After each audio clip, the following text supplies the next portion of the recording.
The pit is back. I love that it's on the 4th of July and you have the ambulance welling in like on season 1, except you have Robbie behind it with no helmet. Like, excuse me, sir, we are not going to lose you to head trauma. Where is your helmet? Which is funny because we have a scene where the staff is reprimanding a patient about not wearing a helmet on his bike. So that felt very intentional. Robbie clearly doesn't love the rules. I have a feeling that is going to matter, especially since we're introduced to the new attending replacing him while he goes on vacation. Dr. Baran Al-Hashimi, very much a rule follower, clinical informatics, AI, quality improvement, patient passports.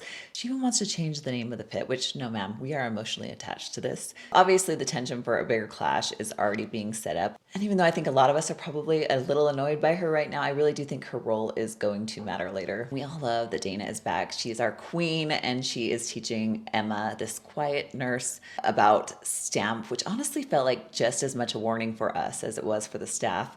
The signs that nurses watch before things escalate. And almost right after that, we meet Mr. Williams, and who doesn't want to be profiled. He's defensive, and there's already some mumbling going on. So he's definitely checking a few of those boxes. You gotta love how Dr. McKay handles him, especially the way she gets him to stay by shaking his injured hand. She's just so great. I felt so uneasy with Dr. Langdon coming back after rehab and being demoted to that bottom locker tells us this is not going to be an easy road back.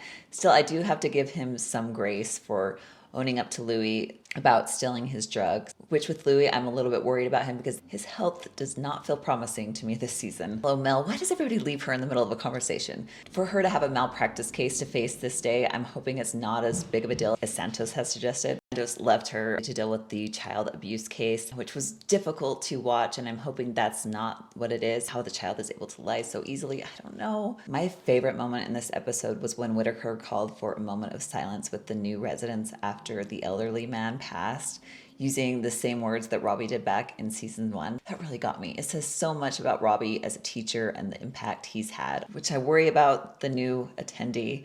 And then watching her with the abandoned baby. Now, I do wonder if the deaf woman in the lobby may have seen something visually that others would miss. When that point of care CBC comes back and Dr. Braun just zones out, it felt like a trauma response to me, which I'm sure we're going to learn about, but what a place to leave us. If there's one thing this premiere is telling us, it's this: watch the subtle signs, because in the pit, the scariest things do not come in loud.